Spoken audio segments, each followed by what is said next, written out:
তীব্র গরমের দাবদাহে মানুষের প্রাণ ওষ্ঠাগত হয়ে উঠেছে।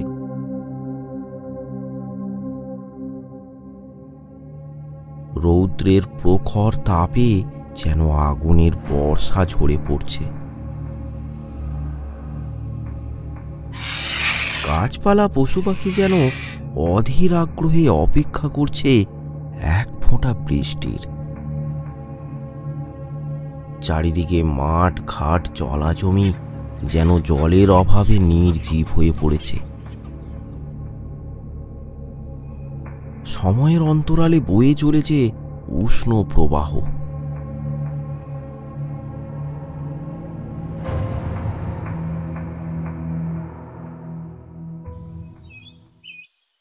বেলা তখন 2টো।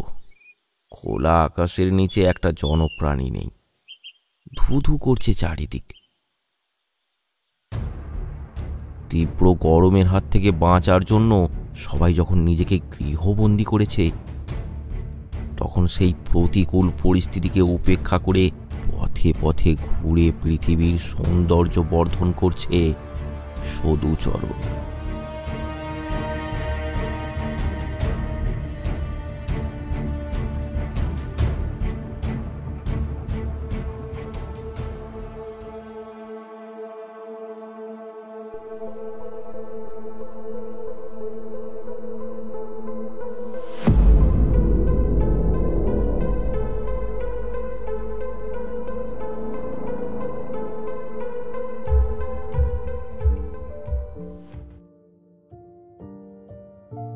হ্যাঁ, সদুচরণ একজন যুবক ছেলে। রুগ্ন জীর্ণ শরীর নিয়ে এই তীব্র গরমকে উপেক্ষা করে পথ চলেছে। তার পিঠে একটা চটের বস্তা, তার মধ্যে ভরা আছে আমাদের মতো সভ্য মানুষদের কিছু অসভ্য কার্যকলাপের নমুনা। আমাদের পরিত্যক্ত বর্জ্য, যেমন বোতল ভাঙা, পাতা, গ্লাস আমরা যত্রতত্র ফেলে দিই, আর সেগুলো কুড়িয়ে বিক্রয় করেই জীবন চলে সদুচরণের। ছোটবেলায় বাবা মাকে হারিয়ে অনাথ হয়ে যায় সদু। তখন থেকেই তার এক দুঃসম্পর্কের পিসির কাছেই মানুষ হয় সদু। তাই বেঁচে থাকার তাগিদে ওই ছোটবেলা থেকেই তাকে কাজে লেগে পড়তে হয়। পিসি, পিসি, কই গো? কে রে? সদু, সদু এলি নাকি রে? হ্যাঁ গো, একটু জল দাও, হাত মুখ ধোবো। দাঁড়া, আসছি।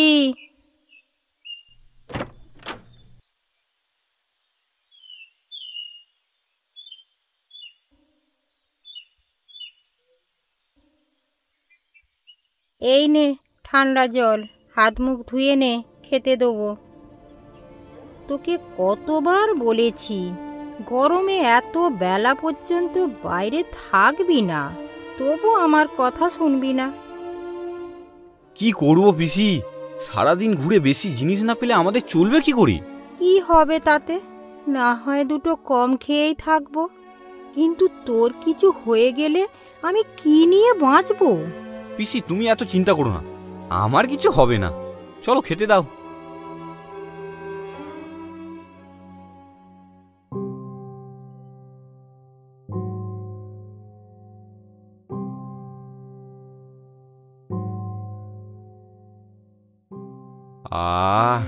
শরীরটা জুড়িয়ে গেল। পিসি আমি একটু শুলাম, বিকালে ডেকে দিও। মালগুলো বেচে টাকা নিয়ে চাল আলু কিনে আনবো। এইভাবেই জীবন চলতে লাগলো সদুচরণের। কষ্ট করে চললেও তার মনে সব সময় থাকতো আনন্দ, মুখে একগাল হাসি।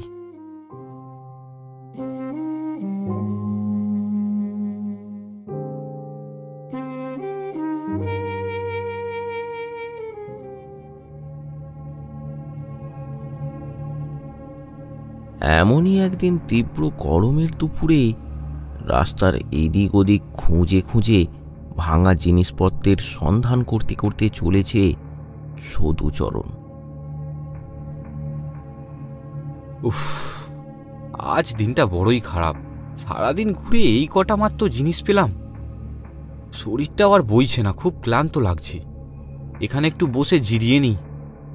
ভাবতে ভাবতেই সামনে একটা বড় বর্জ্যের স্তূপ চোখে পড়ল।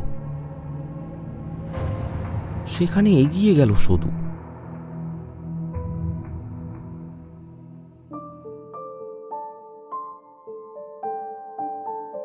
ওহ, উপরালা মুখ তুলে চেয়েছেন।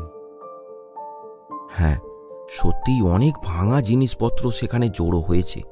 কয়েকটা বালতি, বোতল, টিনের বাক্স, আরো কত কি। সদু আনন্দে নেচে উঠল। সেগুলো নিয়ে বস্তায় ভরতে লাগলো। হঠাৎ একটু দূরে একটা চকচকে কিছু তার চোখে পড়ল। ওটা কি এমন চকচক করছে? দেখি তো। আবর্জনা সরিয়ে দেখল একটা ছোট কৌটো, তামাটে রঙের। সদু সেটা কুড়িয়ে নিল। সেটাকে দেখে সে খুব খুশি হলো। এটার জন্য সে আজ অনেক টাকা পাবে। এখন একটু বিশ্রাম নেওয়া যেতে পারে। একটা গাছের নিচে বসে শরীরটা এলিয়ে দিল সদু। ঠান্ডা মনোরম বাতাস বইছে। শরীরটা জুড়িয়ে গেল। ধীরে ধীরে চোখ বুজে এলো তার। কিছুক্ষণ পর তার মনে হলো হাওয়াটা ঝড়ে রূপান্তরিত হয়েছে। হঠাৎ গাছটা যেন একটু নড়ে উঠল। ঘুম ভেঙে গেল সদু। সে চোখ খুলে উঠে বসল। এই তীব্র গরমে হঠাৎ এই ঝড় সদুকে চিন্তিত করে তুলল। এমন সময় তার চোখ গেল তার বস্তাটার দিকে।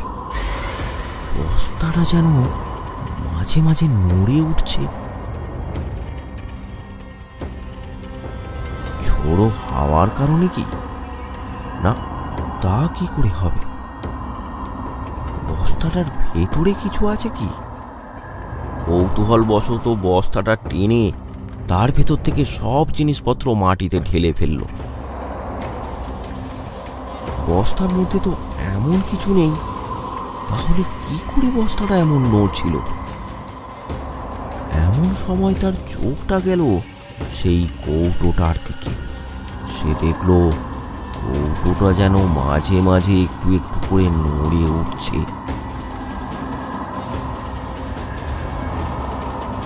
কি আশ্চর্য ব্যাপার! এইসব কি হচ্ছে? এটা কি কোনো ম্যাজিক নাকি ভৌতিক ঘটনা? দিনে দুপুরে এমন ভুতুড়ে কাণ্ড, এটা ভাবতে অবাক লাগে।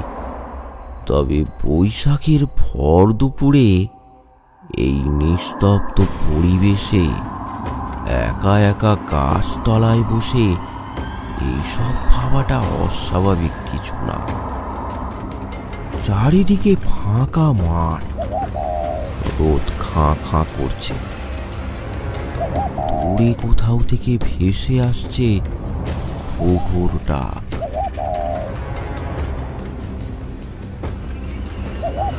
একটু কষ্ট করেই ভয়কে অবশেষে জয় করে সদু।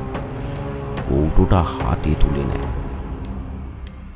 কৌটোটা দেখে তার মনে হলো কৌটোর ভেতরে কি আছে তা যদি একবার খুলে দেখা যায়।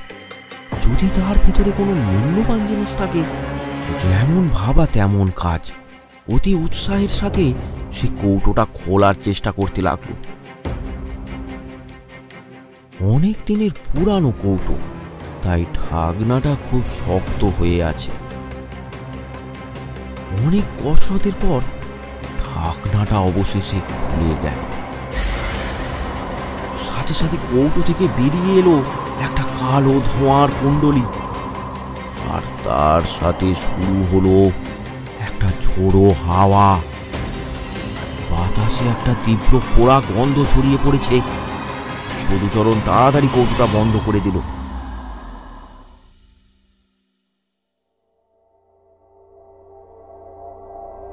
তারপর সব জিনিসপত্র বস্তায় ভরে আর কোনো দিকে না তাকিয়ে বাড়ির উদ্দেশ্যে রওনা দিল।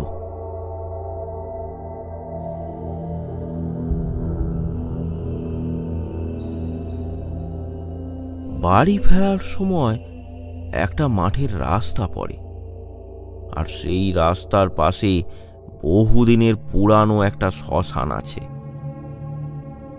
তারই পাশ দিয়ে যেতে যেতে হঠাৎ সদুর বুকটা একটু কেঁপে উঠল।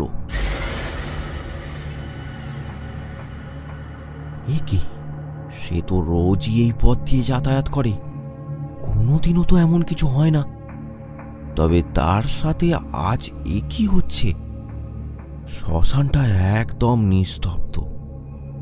মনে জোর এনে সদু জোরে হাঁটা লাগালো।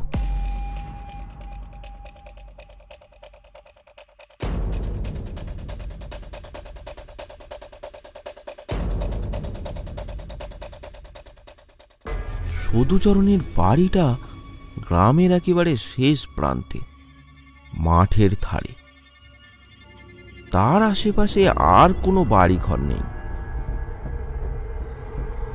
সদুর বাড়ির সামনে একটা বড় গাছ আছে।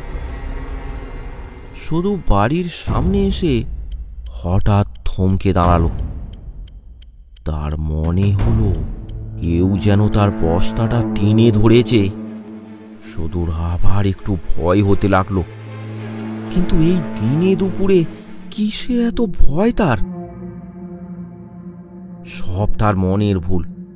মনে সাহস নিয়ে সে পা ফেলল। কই, কিচ্ছু তো নেই। কি যাতা মনে ভাবছি আমি। এই বলে সে হাঁটা শুরু করলো। সাথে সাথে একটা ঝোড়ো হাওয়া বয়ে গেল। পাশের গাছটা সেই হাওয়ায় দুলে উঠল।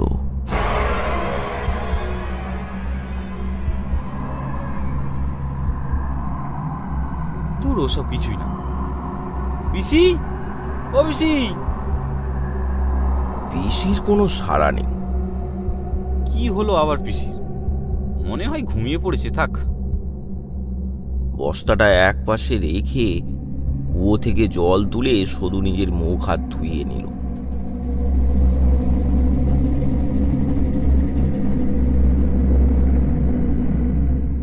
তারপর ভেতরে চলে গেল।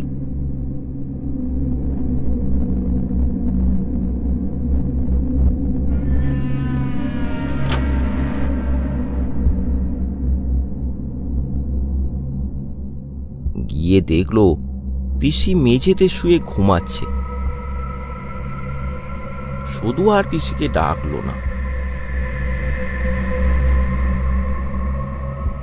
নিজেই খাবার নিয়ে খেতে বসল।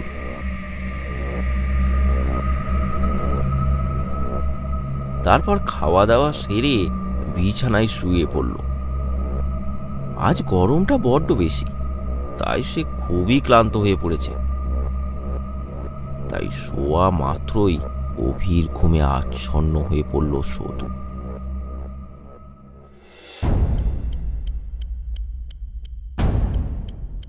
বিকেল গড়িয়ে সন্ধ্যা হয়ে গেল। সদুচরণ তখনও ঘুমাচ্ছে। এই দেখে পিসি তো খুবই অবাক। সধু, সধু, বাবা সধু, উঠে পড়, সন্ধ্যা হয়ে গেল। কি ব্যাপার, সধু এতক্ষণ তো ঘুমায় না? শরীর টরীর খারাপ হলো নাকি? থাক, একটু পরে ডাকবো।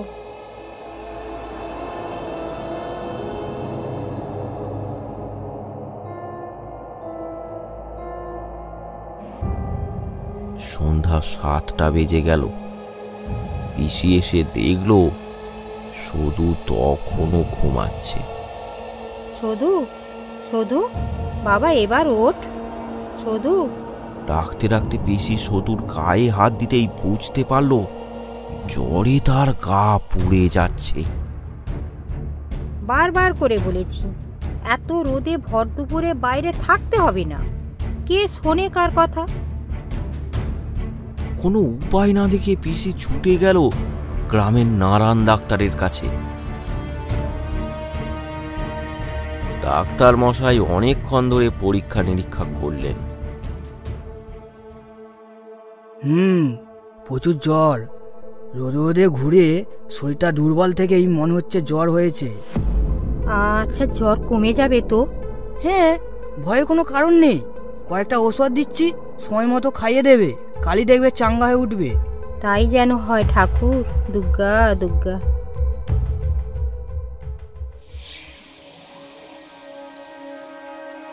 পিসির মন এখন খুবই খারাপ। তার প্রাণের সদূর শরীর খারাপ দেখে কষ্টে তার বুকের ভেতরটা কেঁপে কেঁপে উঠছে। কিছুতেই পিসির ঘুম আসছে না। তাই পিসি বাইরে বেরোলো।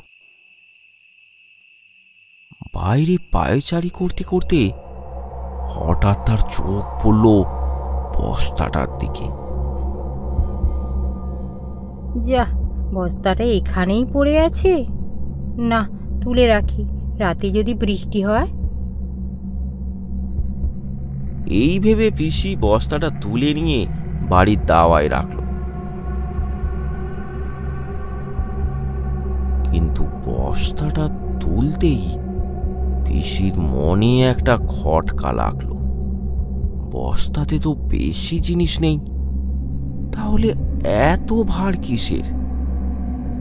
ভারী কিছু জিনিস আছে কি? বস্তার ভিতরে কি আছে এটা তার দেখার ইচ্ছে হলো।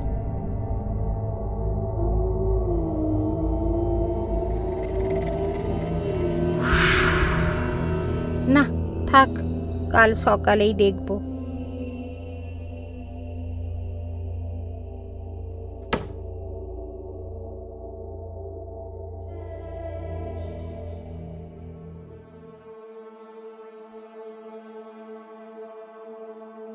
সকাল হতেই পিসির ডাকে ঘুম ভাঙল সদুর। সধু, সধু, বাবা সধু, উঠে পড়। সদু ধরপর করে বিছানায় উঠে বসল। পিসি, এত বেলা হয়ে গেল, তুমি আমায় ডাকলে না? না থাক, আজ আর কোথাও যেতে হবে না। না গেলে চলবে কি করে পিসি? আমি তো আছি, তুই আজ বিশ্রাম করবি, এটাই আমার শেষ কথা। মনে থাকবে? মনে থাকবে না আবার? তুমি আমার মা। ঠিক আছে ঠিক আছে, হয়েছে। তুই হাত মুখটা ধুয়ে নে, আমি দেখি বাজারে এক টুকরো মাছ পাওয়া যায় কিনা। ঠিক আছে পিসি। পিসি বাজারে চলে গেল। শুধু কুয়ো থেকে জল তুলে হাত মুখ ধুয়ে নিল।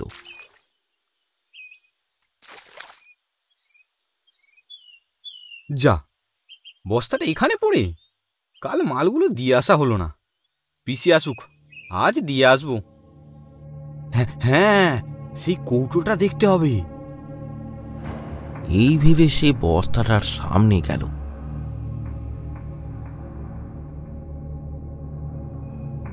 বস্তা থেকে বের করলো সেই কৌটোটা।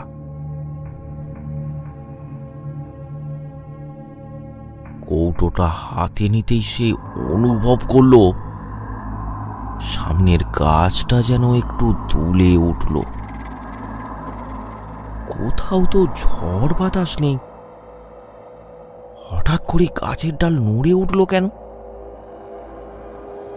সে যাই হোক, সেদিক থেকে দৃষ্টি সরিয়ে সে কৌটোটার দিকে মনোনিবেশ করল। কি সুন্দর কৌটো, গায়ে নকশা কাটা, যেন কোনো ঐতিহাসিক নিদর্শন। কৌটোটা তার খুবই পছন্দ হলো। সে মনস্থির করলো এটা সে বিক্রি করবে না, তার ঘরে সাজিয়ে রাখবে। কিন্তু এটা হাতে নেওয়ার পর থেকে কত কি যে অস্বাভাবিক ঘটনা ঘটছে তার সাথে। দূর, সব আমার মনের ভুল, ও সব কিছুই না। চলো, এটাকে ঘরে রেখে দিই।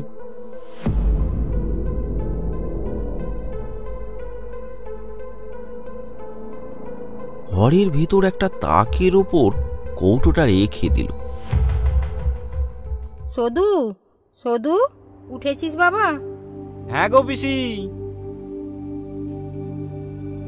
তুমি এক্ষুনি চলে এলে? দেখ, এক টুকরো মাছ এনেছি। আজ দুজনে একসাথে ভাত খাবো। ঠিক আছে পিসি, তুমি তাড়াতাড়ি রান্না বসিয়ে দাও, আমি কচিদার দোকানে মালগুলো দিয়ে টাকা নিয়ে আসি। ঠিক আছে, তাড়াতাড়ি আসবি। বস্তা কাঁধে তুলে নিয়ে চলল সদুচরণ।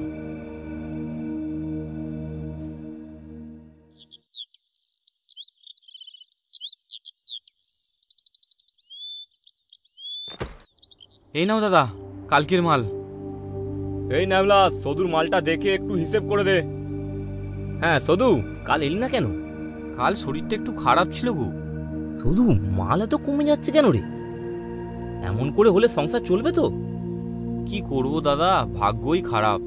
এই গ্রামে গ্রামে ঘুরে আর হয় না। হয়েছে দা, এর হলো যে ওই 35 টাকা হয়েছে। এই নে টাকা। আসি দাদা।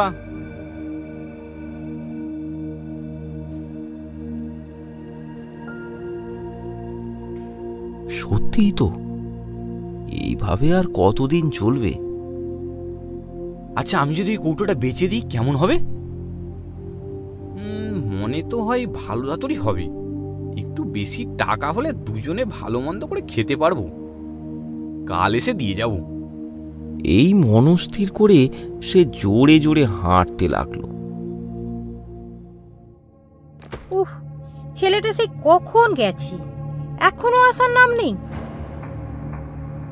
হ্যাঁ, এটা কোথা থেকে এলো? বাহ, খুব সুন্দর তো জিনিসটা। ভেতরে কি আছে খুলে দেখবো একবার। দেখি তো।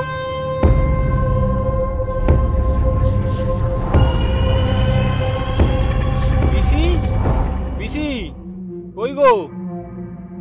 ও, এসে গেছিস?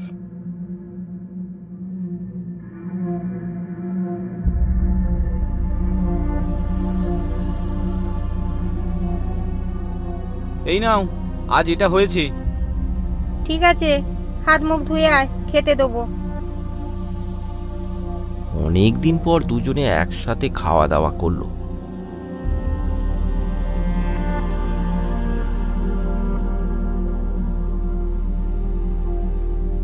দুপুর গড়িয়ে বিকেল হলো। শুধু ঘুম থেকে উঠে দেখলো পিসি তখনও ঘুমাচ্ছে। কি গো পিসি, খুব ঘুমাচ্ছ যে? ওঠো ওঠো। কয়েকবার ডেকে যখন সাড়া মিলল না, তখন গায়ে হাত দিয়ে শুধু দেখল পিসির গায়ে জ্বর। এ আবার কি হলো?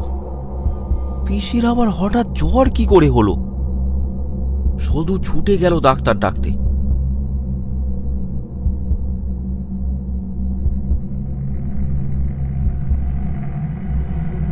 ডাক্তার আসলো। ডাক্তারবাবু এসে পরীক্ষা নিরীক্ষা করে ঔষধ দিল। শুধু যত্ন সহকারে পিসিকে ঔষধ খাওয়ালো। তারপর সে পিসির পাশেই বসে রইল। বিকেল গড়িয়ে সন্ধ্যা, সন্ধ্যা গড়িয়ে রাত হলো। তবুও পিসির জ্বর একটুও কমল না। শুধু সারা রাত জেগে বসে রইল। তার মনে একটা খটকা লাগলো। কাল তার নিজের জ্বর হলো, আজ আবার পিসির। আর কালই তো সে কৌটোটা পেয়েছে। আর তারপর থেকেই এই সব আজব আজব ঘটনা ঘটছে। তাহলে কি এটা কোনো ভুতুড়ে সংকেত? সে যুবক বলে তাকে কাবু করতে পারেনি, আজ আবার পিসির ওপর ভর করেছে। 7-5 ভাবতে ভাবতে তার মাথা ভার হয়ে উঠল। ঘুমে ঢলে পড়ল সদু।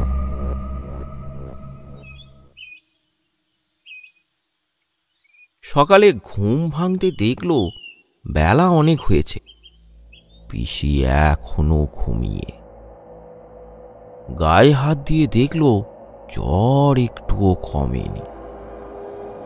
মনের সন্দেহকে সত্যি ভেবে সে গেল তাদেরই গ্রামের এক ওঝা ঝোড়ো বাবুর কাছে।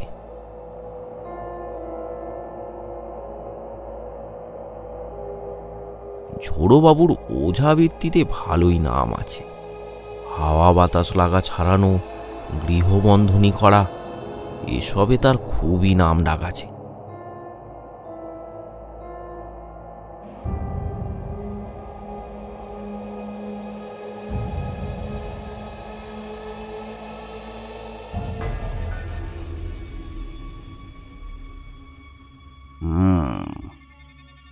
দিক তো খুব একটা ভালো ঠিকছে না রে। কোনো অশরীরী আত্মা আকর্ষণ করে আছে। আপনি কিছু একটা করুন। করতে তো হবে, কিন্তু আশেপাশে তো কাউকে দেখতে পাচ্ছি না। এই একটা মন্ত্রপুত শিকড় দিচ্ছি, বালিশের তলায় রেখে দিবি। আশা করি ওই অশরীরী আত্মার প্রকোপ কেটে যাবে। আমি এখন আসি রে। এই বলে ওঝা চলে গেল। শুধু একটু শান্তির নিঃশ্বাস ফেলল। এইবার বোধহয় তার পিসি ঠিক হয়ে যাবে। সারাদিন সে পিসির সেবা যত্ন করতে লাগলো।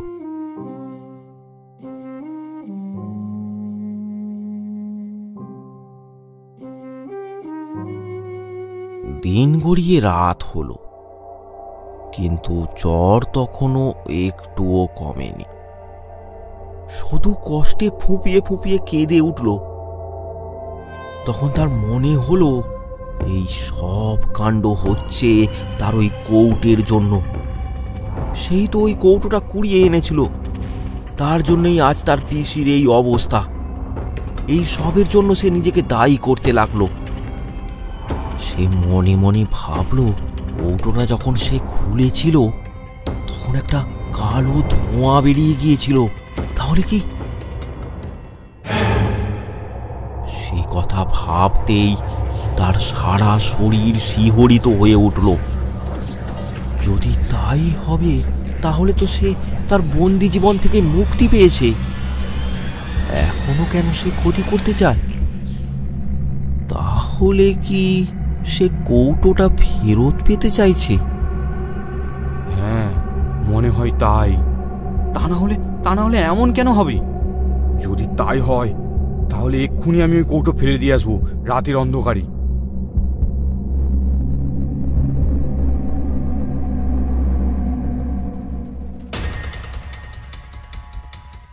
রাত তখন 12টা।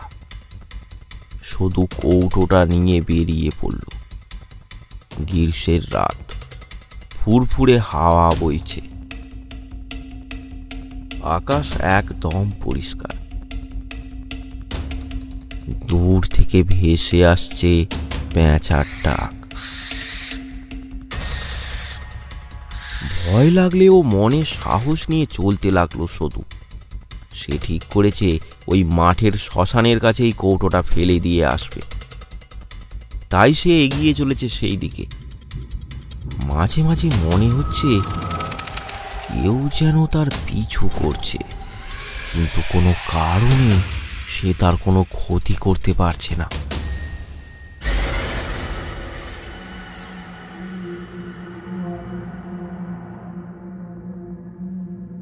অবশেষে সে এসে পৌঁছল শ্মশানের কাছে।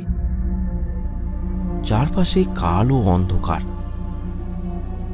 আর এক মুহূর্ত দেরি না করে শুধু কৌটোটা দূরে ছুঁড়ে ফেলে দিল। তারপর কোনো দিকে না তাকিয়ে হাঁটা লাগালো বাড়ির দিকে। কৌটোটা উঠতে উঠতে একটা গাছে গিয়ে লাগলো। তারপর ঢাকনা খুলে দুদিকে ছিটকে পড়ল। সেই মুহূর্ত থেকে সদুচরণ অশরীরীর কবল থেকে মুক্তি পেলেও সেই রাত থেকে গ্রামের ওপর নেমে এলো এক অভিশপ্ত কালো ছায়া।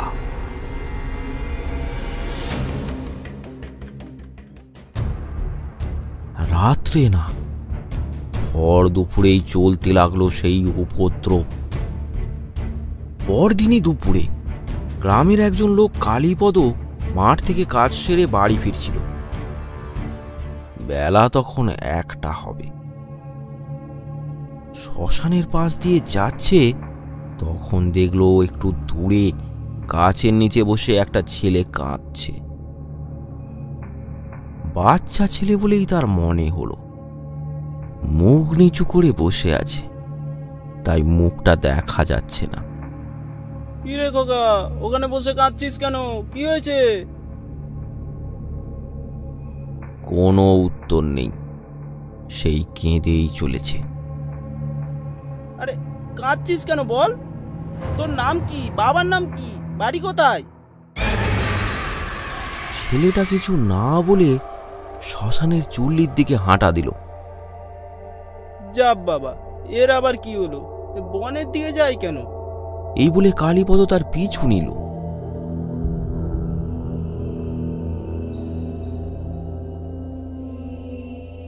খানিকটা গিয়ে সে দেখল ছেলেটা শ্মশানের চুল্লির পেছনের ঝোপের মধ্যে ঢুকে পড়ল।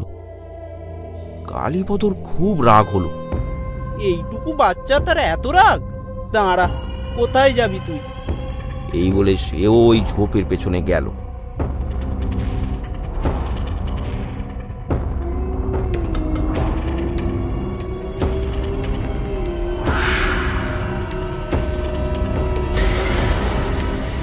কিন্তু অনেক সময় পেরিয়ে গেল, সে আর ফিরে আসলো না।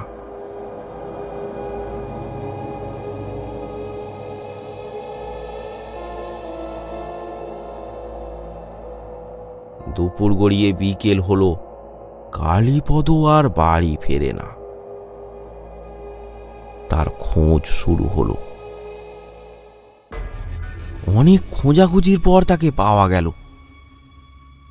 শ্মশানের পাশে অজ্ঞান অবস্থায় পড়ে আছে।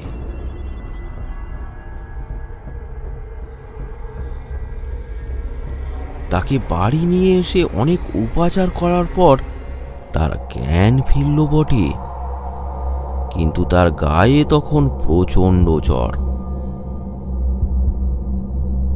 অনেক ডাক্তার বৈদ্য করেও তার জ্বর আর কিছুতেই কমল না। শেষে 5 দিনের জ্বরে ভুগে কালীপদ মারা গেল।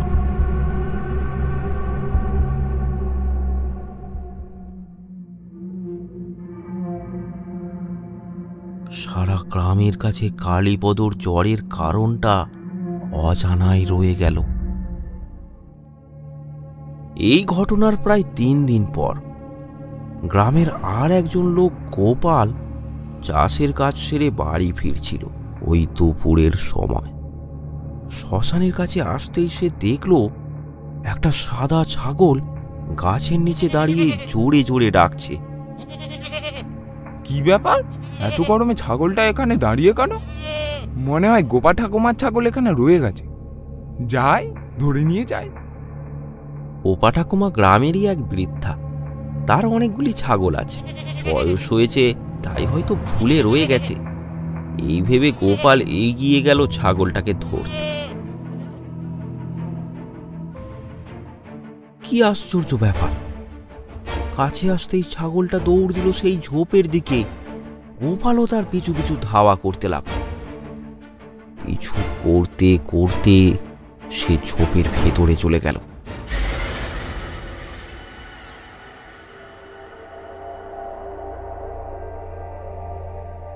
সময় পেরিয়ে চলল, কিন্তু গোপাল আর ফিরল না। পরে দেখা গেল সেই একই ঘটনা, ঠিক যেমনটা হয়েছিল কালীপদর সাথে। সারা গ্রামে হইচই পড়ে গেল। একের পর এক দুটো ঘটনা ঘটে গেল গ্রামের মধ্যে। গ্রামের মানুষ খুব ভয় পেয়ে গেল। এসব কি ঘটে চলেছে তাদের সাথে? কেউই কিছু বুঝতে পারল না। কিন্তু ব্যাপারটা সদুর কাছে খুব অচেনা নয়। সেদিন রাত্রে কিছুতেই ঘুম আসছিল না সদুর। শুধু বারবার নিজেকে দোষারোপ করছিল সে। যদি এই সব কাণ্ডের কারণ ওই কৌটোটা হয়, না তাহলে কখনোই সে নিজেকে ক্ষমা করতে পারবে না। কিন্তু ব্যাপারটা আসলে কি সেটা তাকে জানতেই হবে। গ্রামের সব লোকই এখন ওই শ্মশানের ধার দিয়ে যাওয়া বন্ধ করে দিয়েছে, কিন্তু যারা মাঠে যাবে তাদের তো কিছুই করার নেই। তাই তারা দিনের বেলাতেও দল বেঁধে যাতায়াত করতে লাগলো।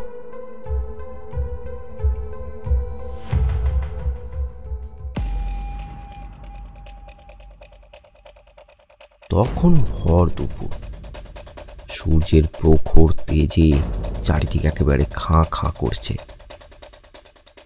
সধুচরণ একাই চলল শ্মশানের দিকে।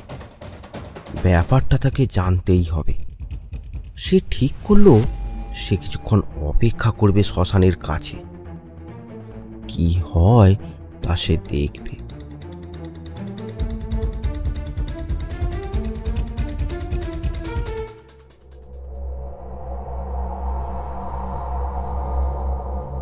শ্মশানের সামনে আসতেই সে দেখল দূরে শ্মশানের কাছের গাছটার নিচে মাথা নিচু করে বসে আছে এক বৃদ্ধ।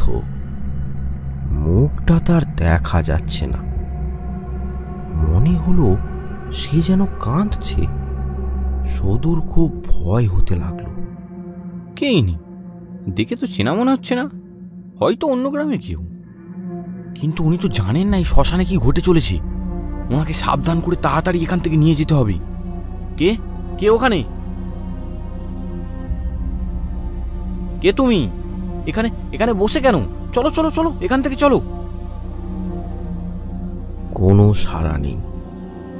খুড়ো, খুড়ো, ও খুড়ো, শুনতে পাচ্ছ না? এদিকে চলে এসো। সদু খুবই দ্বন্দ্বে পড়ে গেল। ব্যাপারটা কি? বৃদ্ধ লোকটি উঠে দাঁড়ালো। সদুর দিকে একবার তাকিয়ে শ্মশানের দিকে হাঁটা লাগালো। হায় হায়, এ আবার ওদিকে যায় কেন? আরে দাঁড়াও দাঁড়াও খুড়ো, দাঁড়াও, যেও না যেও না, দাঁড়াও। সদুও তার পিছু করতে লাগলো। যে কোনো ভাবেই ওই বৃদ্ধ লোকটিকে সাবধান করতে হবে।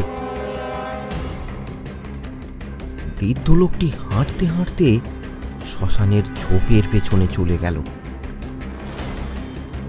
এদিকে সদু হাঁটতে হাঁটতে চুল্লির সামনে এসে দাঁড়িয়ে পড়ল। তার মনে একটা খটকা লাগলো। যা, বৃদ্ধ লোকটা ঝোপের ভিতরে চলে গেল কেন? যদি এটা কোনো ছলনা হয়? না, আর এখানে নয়। এই সব সন্দেহের জেরে সদু আর সামনে এগোলো না। সে দৌড় লাগালো বাড়ির দিকে। গ্রামে গিয়ে দু একজন লোককে ব্যাপারটা সে খুলে বলল।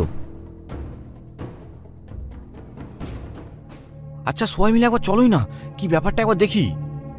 কিন্তু কেউই আর ভয়ে সেখানে যেতে চাইল না। তাহলে কি এইভাবেই বসে থাকবে?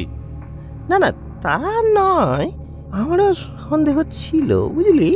এটা কোনো ভৌতিকই ব্যাপার। তুই এখন এখানে এসে বললি, কিন্তু এখন সেটাই ভাবছি, এইসব জিনিস তো আর তুই আর আমিতে কাজ হবে না, ঠিক না? তাহলে কি করা যায়? বড় দেখে একটা ওঝা ডাকতে হবে, তবেই কাজ হবে। আচ্ছা, আমাদের ঝোড়ো ওঝাকে ডাকলে হয় না? আরে না না, ছোড়ো বাবা ছোটখাটো হাওয়া বাতাসের জন্য ফুঁক ফাঁক দেয়, ওনার দ্বারাই সব কাজ হবে না। তাহলে কি বিদেশ থেকে ওঝাগুনিন ডাকতে হবে নাকি? বিদেশ কেন, আমাদের পাশের গ্রামের শিবরাম বাবুকে ডাকলেই হবে। উনি তো মস্ত বড় ওঝা, ওনার কারিগুড়ি তো দেখোনি এখনো। ঠিক আছে, সে যাই করো আজই করো, বেশি দেরি করা ঠিক হবে না। বিকেলে সবাই আসবি, আমি তোদের নিয়ে যাব তার কাছে। যা যা যা, এখন বাড়ি যা।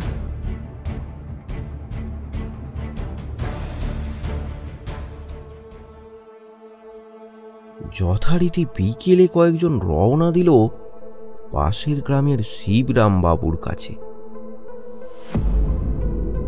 তিনি তখন বাড়ির বাইরে বসে তামাক খাচ্ছিলেন। সবাই ব্যাপারটা তাকে খুলে বলল।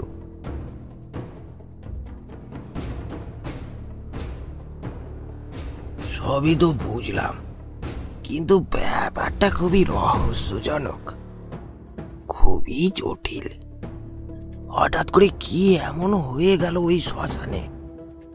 আচ্ছা, কিছু অস্বাভাবিক ঘটনা ঘটেছিল নাকি ওখানে?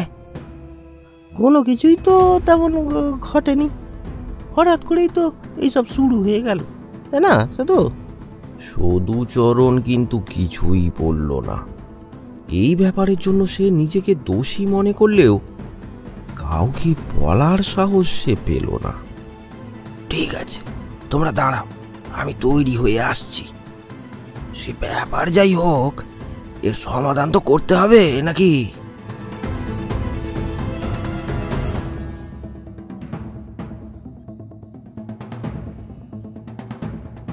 শিবরামবাবু তৈরি হয়ে চলে এলেন। কাঁধে তার ছোলা, হাতে কোমণ্ডুলি। চলো চলো চলো এবার।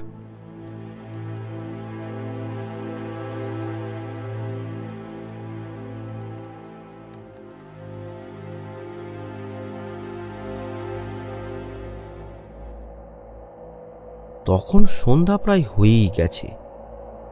আঁধারে চারিদিক ঢেকে যেতে শুরু করেছে। তারা সবাই এসে পৌঁছল সেই শ্মশানের কাছে। পরিবেশটা একদম নিস্তব্ধ। কি বুঝছেন শিবরাম বাবু? না, কিছুই তো লক্ষণ বুঝতে পারছি না হে। তবে কিছু তো একটা রহস্য আছে বলে মনে হচ্ছে। তাহলে এখন কি করবেন? তোমরা দাঁড়াও, আমি চারধারটা ঘুরে মন্ত্রপুত জল ছিটিয়ে দিয়ে আসি। যদি কোনো ভূত প্রেত এখানে থেকে থাকে তো সে বাপ বাপ বলে পালাবে। আসি, হ্যাঁ, দাঁড়াও, তোমরা এখানে দাঁড়াও। শিবরাম শাস্ত্রী চলে গেলেন চারিদিকে মন্ত্রপুত জল ছড়াতে। বাকিরা সবাই সেখানেই দাঁড়িয়ে রইল। কিছুক্ষণ পর অন্ধকারে শিবরাম বাবুকে আর দেখা গেল না। আচ্ছা, এতেও যদি না কাজ হয়? কাজ হবে না মানে? শিবরাম বাবুকে তোরা ভালো করে চিনিস না রে। বাঁচাও বাঁচাও বাঁচাও বাঁচাও।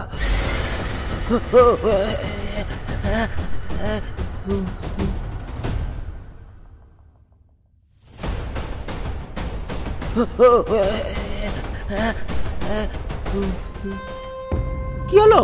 কি হলো শিবরাম বাবু? এমন করছেন কেন? হবে না, হবে না, আমার দ্বারা হবে না রে। উড়ি বাবরে, আমি চললাম। তোমরা আবার এখানে দাঁড়িয়ে থেকো না, বাড়ি যাও, বাড়ি যাও, বাড়ি যাও। শিবরাম বাবু কিছু বললেন না। দেখে মনে হলো তিনি খুব ভয়ের মধ্যে আছেন। সবাই তাড়াহুড়ো করে বাড়ি ফিরে গেল।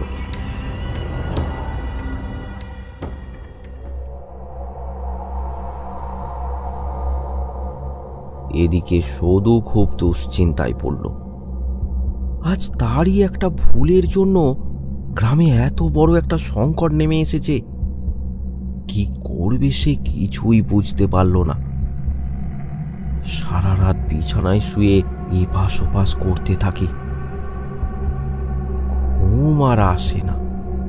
কি করা যায় ভেবে ভেবে সে ঠিক করলো পিসিকে ব্যাপারটা বলবে।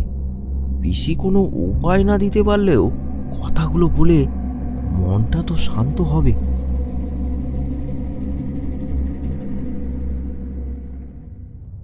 পিসি, পিসি, ও পিসি, ওঠো না। পিসি ওঠো।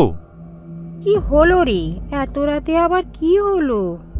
পিসি ওঠো, তোমাকে কিছু কথা বলার আছে। এত রাতে কি বলবি? সকালে বলবি, ঘুমিয়ে পড়। না না গো পিসি, না বললে আমার ঘুম আসবে না। উফ, জ্বালিয়ে মারলো। কি বলবি বল। পিসি, জানো কি হয়েছে? হয়েছে কি, আগাগোড়া সবটা পিসিকে খুলে বলল। এবার তার মন অনেকটা হালকা হয়েছে। সব শুনে পিসি তো একদম চুপ। ও, ওই তাকে যে কৌটোটা রাখা ছিল সেটাই? হ্যাঁ গো পিসি, এখন তো আমার মনে হচ্ছে আমার জন্যই গ্রামের এই অবস্থা। চিন্তা করিস না বাবা, যা হবার তা তো হবেই, নিজেকে দোষ দিস না। খুব খারাপ লাগছে পিসি, খুব খারাপ লাগছে। পাশের গ্রামের শিবরাম শাস্ত্রী মশাইও কিছু করতে পারলেন না। কি যে হবে, এই অবস্থা থেকে আমাদের কেউ রক্ষা করতে পারবে না? পারবে, সঠিক লোকের কাছে গেলে নিশ্চয়ই পারবে। সঠিক লোক? কে সেই লোক পিসি, কে সেই লোক? ভৈরব, ভৈরব তান্ত্রিক, সে মস্ত বড় সাধক। পারবে, পারবে পিসি, তিনি পারবেন? পারবে মানে? আজ তুই যে সুস্থ সবল আছিস সবই তার জন্যই। একবার ভাব, ওই ভূত তো তোর কোনো ক্ষতি করতে পারেনি। কেন বলতো? কেন পিসি? তোর ডান হাতে জামাটা তোর। এটা তো আমার জন্মদাগ। না, এটা কোনো জন্ম দাগ বা তিল নয়, এটা ওই ভৈরবের দেয়া রক্ষা কবচ। রক্ষা কবচ? শোন তবে, তোর মা মারা যাবার পর তোর বাবা তোকে আমার কাছে নিয়ে এলো। একদিন তোর বাবা কাজ থেকে বাড়ি ফিরছিল।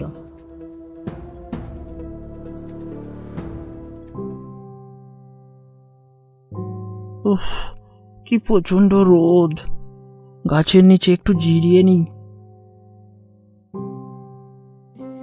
অনেকগুলো পাকা আম দেখছি।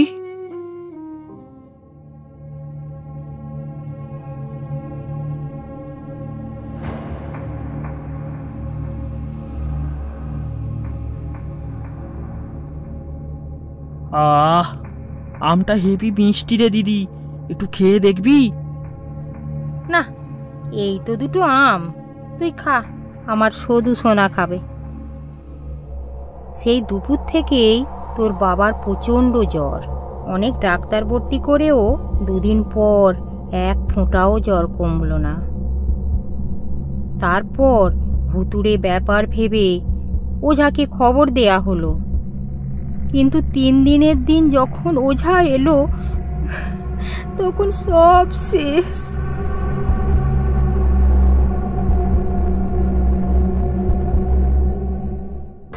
তারপর থেকে আবার তোর জ্বর শুরু। তোকে আমি কিছুতেই কোল ছাড়া করতে চাইনি, তাই কয়েকজনের মুখে কথা শুনে আমি খবর পাঠাই ওই ভৈরব তান্ত্রিকের কাছে। তিনি এসে বলেন তোর বাবা ঢিল মেরে আম পাড়ার সময় ঢিলটা কোনো ভূতের গায়ে লেগে যায়, সে রেগে গিয়ে এমন করেছে। তাই তিনি তো তোর হাতে একটা কবচ পরিয়ে দেন, সাথে সাথেই সব ঠিক হয়ে যায়।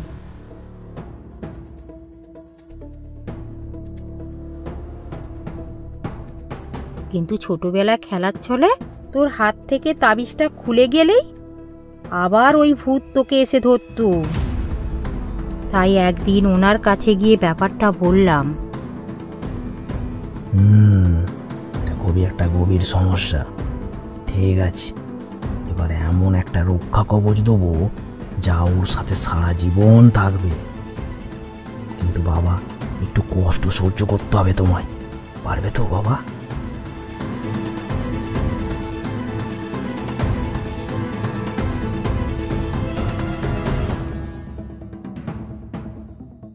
সবটা শুনে শুধু স্তব্ধ হয়ে গেল। তাহলে আমার বাবা ওই ভূতের কবলে পড়েই মারা গেছে? পিসি, আমি এর শেষ দেখতে চাই। ওই ভৈরবতান্ত্রিক কোথায় থাকে আমায় বলো। ভৈরব থাকতো ওই গাজীপুরে, ওই গাজীপুরে শ্মশানে। ঠিক আছে, সকাল হলেই আমি রওনা দেব।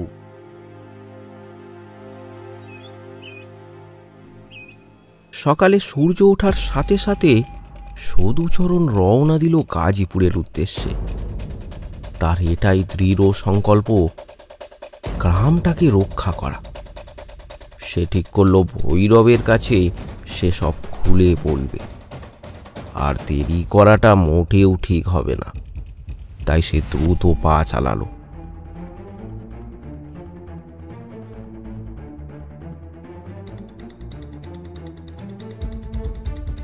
তখন বেলা 10টা। সদুচরণ গিয়ে পৌঁছলো গাজীপুরের সেই কুঠির সামনে। ভৈরব তখন বাইরে বসে একটা গরুকে ঘাস দিচ্ছিল, আর দাওয়াতে বসে সত্য এখন সবসময়ই ভৈরবের সেবায় নিমিত্ত থাকে।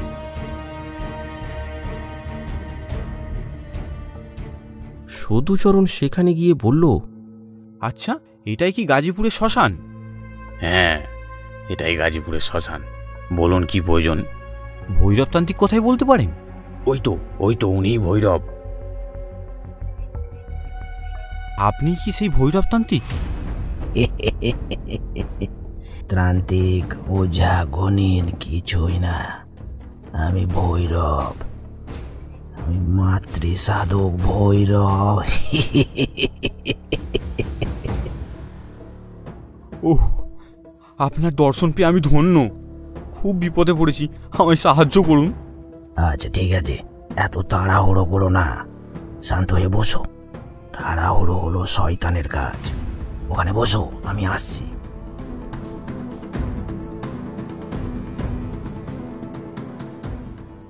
আচ্ছা, এবার বলো, কোথা থেকে তোমার আসা, তোমার পরিচয় কি? আগে আমার নাম সদুচরণ, আমার বাড়ি। পরিচয় পেয়ে ভৈরব সদুকে চিনতে পারল। ও, তুমি সেই ছোট্ট সদুচরণ, এত বড় হয়ে গেছো। আচ্ছা আচ্ছা, বলো এবার কি সমস্যা হচ্ছে তোমার? আগে সমস্যাটা আমার না, আমার গ্রামের। তবে মনে হচ্ছে যে সমস্যাটা শুরু হয়েছে সবই আমার জন্য। তোমার জন্য সমস্যা হচ্ছে গ্রামের? সেটা কিভাবে?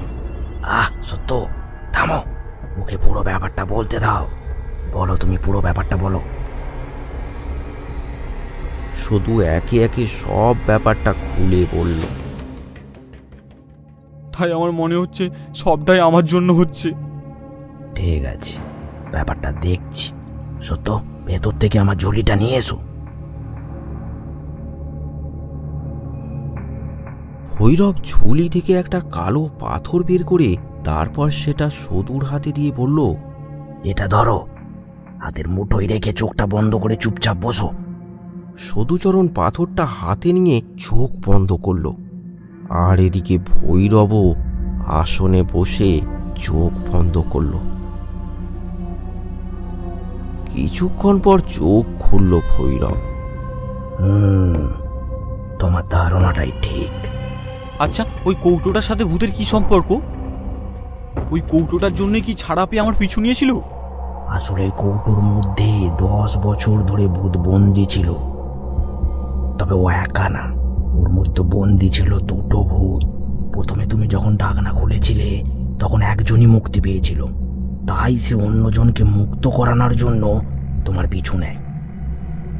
আর যেদিন তুমি ওটা ওই শ্মশানে ফেলে দিয়েছিলে সেই দিনই কোনোভাবে মুক্তি পেয়ে যায় ওই দ্বিতীয় ভূতটাও। ওরা এখন 2জন মিলে জোট বেঁধেছে। একজন মায়ার ছলে লোকেদের ভুলিয়ে ভালিয়ে নিয়ে যায়, তারপর ওই 2টো ভূত মিলে তার শরীরে প্রবেশ করে সব রক্ত শুষে নেয়। তাই আর বাঁচার কোনো রাস্তা থাকে না। 2-3 দিন ধরে জ্বরে ভুগে শেষে সে মারা যায়। তাহলে এখন কি উপায়? গ্রামের কেউ তো ভয় ওদিকে যায় না, চাষবাস সব নষ্ট হতে বসেছে। ওই ভূতকে আবার বন্দি করা এতটা সহজ কাজ না। তবে তুমি যখন আছো, একটা উপায় হতে পারে, কিন্তু সেটা খুবই কঠিন। তুমি পারবে? মৃত্যুর ঝুঁকি হতে পারে কিন্তু। নিশ্চয়ই পারবো। যে ভুল আমার হাতে হয়েছে তার প্রতিকার করতে আমি প্রাণ দিতেও রাজি।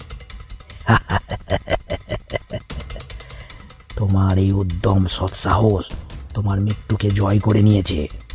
কিন্তু উপায়টা কি করলেন বললেন না তো? শোনো, তবে আমরা এখনই তোমার গ্রামে রওনা দেবো। ওই শ্মশানের সামনে গিয়ে আমরা একটা জায়গায় লুকিয়ে থাকবো। তুমি ওই শ্মশানের কাছে যাবে। তোমাকে দেখে নিশ্চয়ই ওরা একটা মায়া জাল বুনবে। তখন নিশ্চয়ই তারা তোমাকে মায়ায় বশ করে নিয়ে যাবে তাদের কাছে। তারপর নিয়ে গিয়ে ওরা তোমার শরীরে প্রবেশ করবে, আর সেই সময় আমি গিয়ে ওদের বন্দি করে নেব। তারপর ওই কৌটোতে আবার ভরে দেবো। তোমার ভয় করছে না তো যদি ওরা তোমাকে মেরে ফেলে? আপনি থাকতে ভয় কিসের? তোমার সাহসিকতায় আমি আমাকে দেখতে পাচ্ছি। চলো তবে, দেরি করা আর ঠিক হবে না।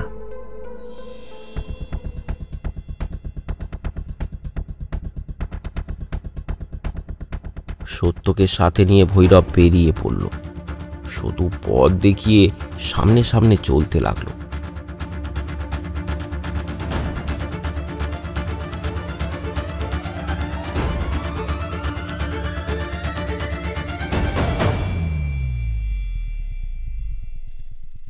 শুধু কি বলেছি মনে আছে তো? যাও, মা তোমার সাথে আছে। আসছি।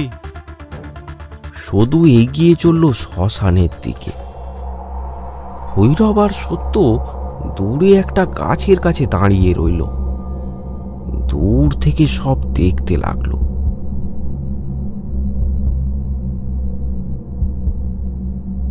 সদু মনে ভরপুর সাহস নিয়ে এগিয়ে চলল। আজ তার মরণের ভয় নেই, কারণ সে চলেছে তার ভুলের সমাধান করতে। তবে চিন্তা তো তার পিসিকে নিয়ে। তার কিছু হলে পিসির কি হবে? মনের দুঃখ বাইরে প্রকাশ না করে এগিয়ে চলল সদু।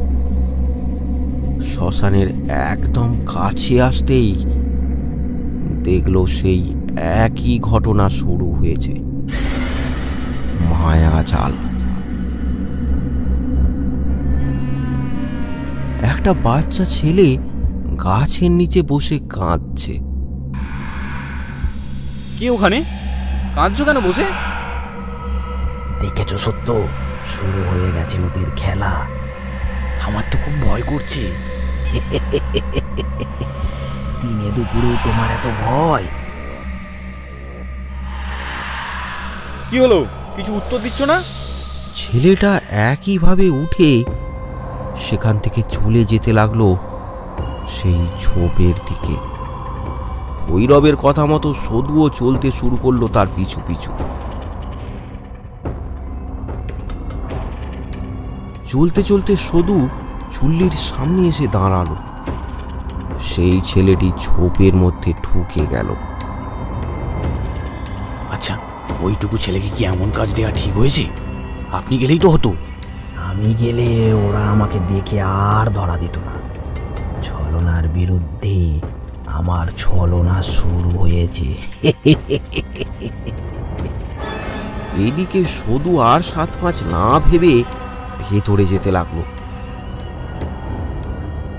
ঝোপের পেছনে যেতে আর সেই ছেলেটাকে দেখা গেল না।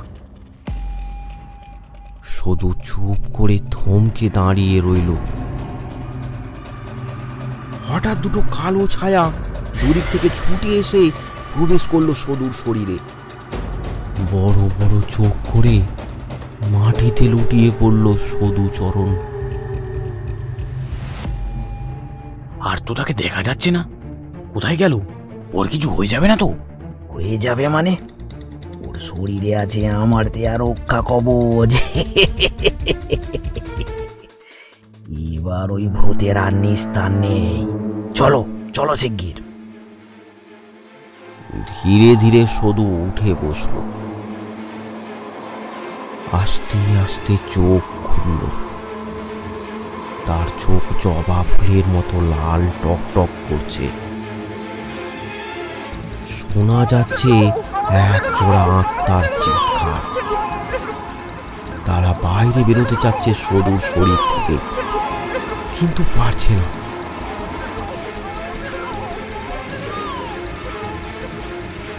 সত্য, এখানে আশেপাশে কোথাও ওই কৌটোটা পড়ে আছে। ওটাকে তাড়াতাড়ি খুঁজে নিয়ে এসো। ভৈরব দাঁড়িয়ে দাঁড়িয়ে দেখতে লাগলো সেই দৃশ্য।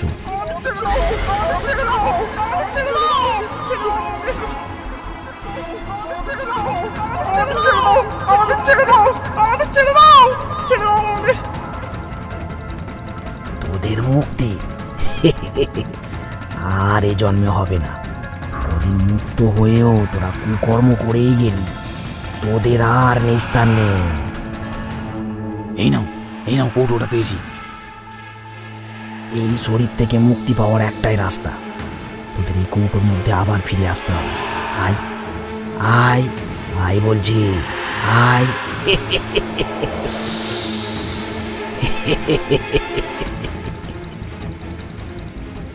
চারিদিকের পরিবেশ একদম শান্ত হয়ে গেছে। ধীরে ধীরে সদু উঠে দাঁড়ালো। সদুচরণ, তুমি তুমি ঠিক আছো তো? হ্যাঁ হ্যাঁ হ্যাঁ, আমি ঠিক আছি, আমি ঠিক আছি। সদু, তোমার সমস্যার সমাধান হয়ে গেছে, খুশি তো? চলো এবার এই কৌটোটা আমায় সঠিক জায়গায় পৌঁছাতে হবে।